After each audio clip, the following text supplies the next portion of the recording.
Guys, congratulations on the film. I mean, I absolutely loved it. You're in Venice, obviously. You must have been so excited, waiting so long to finally get people to see the movie. Is it a strange experience when you're kind of launching your baby into the world and having everybody consume it? Is it exciting? Is it a nerve-wracking time? What was it like?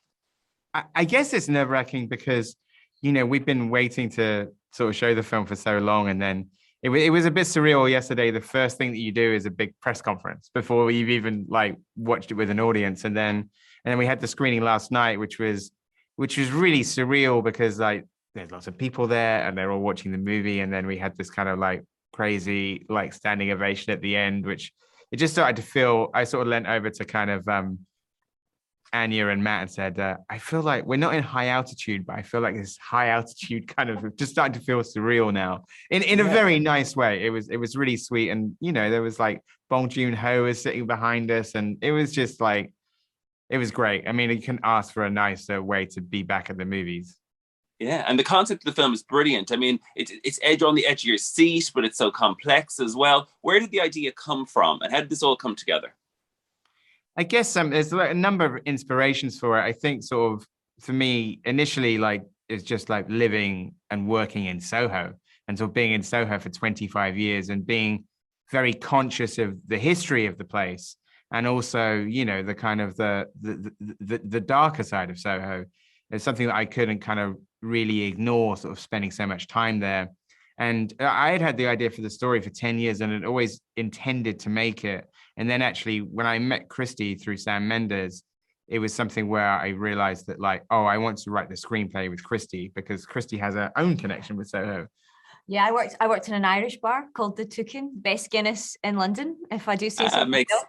Oh, so And that's the connection. Yeah. of course, and I lived above a strip club in Soho as well. So I was like, I'd spent a lot of time, about 2.5, 3 years of my life, just sort of only in Soho. Yeah. And yeah, I met Edgar. We went to this like dingy little kind of like secret basement bar, and he told me the story of it. And I remember just being on like total edge of my seat, like, then what happens? Then what happens? Then what happens? Like I saw the movie as he told it to me. And then Yeah. a few months later, he phoned me up and says, "Do you want to write this with me?" And that's a very easy yes.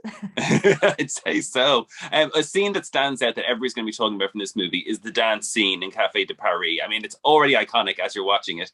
What was that? How complicated was that to film, though? Because you've got kind of three different characters in a dance routine. It's kind of all gone on. Did that take ages?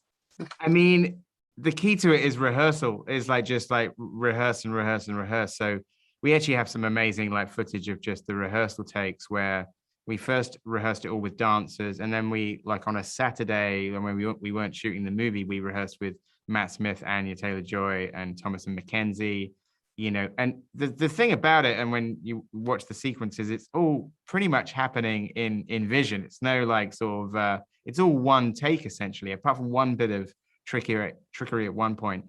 But it is also, it's like the choreographer, it's the camera operator as well. Like he has to be in exactly the right spot.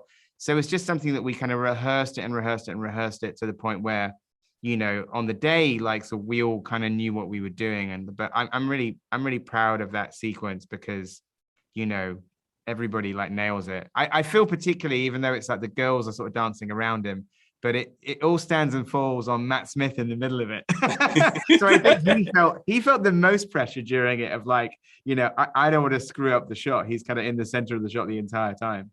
And obviously the music is a character in this practically. Do you know what I mean? It really brings you into the 60s. Like, Krysty, were you involved in that as a writer? Were you involved in what music was chosen? And how did you guys pick the songs that would get us there? Do you know what I mean? Put us in that moment. The music predates the script. So like, I think Edgar's had the music in his head for at least 10 years, at least a decade. And I remember like, Edgar was in LA when we started writing, and he sent me a playlist on Spotify, and it was the playlist that's in the film right now. And it just got me totally in the zone. I understood exactly what we're trying to do, the pace and the tone, and the fun of it. Yeah, and the casting, obviously you've got a stellar cast in this. When you were writing this together, did you come up with the people who maybe will play the roles at the time, or was this afterwards when you had the whole thing done, you went, oh yeah, Anya'd be perfect, or Thomasin, or...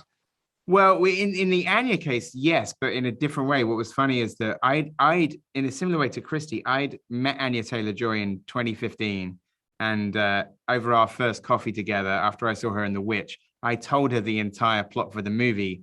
But at that point, I was thinking of her playing Eloise. And then it was whilst we were writing the screenplay, the first draft, and the character of Sandy started to kind of expand, I started to think, you know what, Anya Taylor-Joy should play Sandy. So it switched. So when I finally sent the script to Anya Taylor-Joy, I said, here's the script for Last Night in Soho, but I don't want you to look at Eloise. I want you to look at Sandy. And she said, oh my God, I'd love to play that part.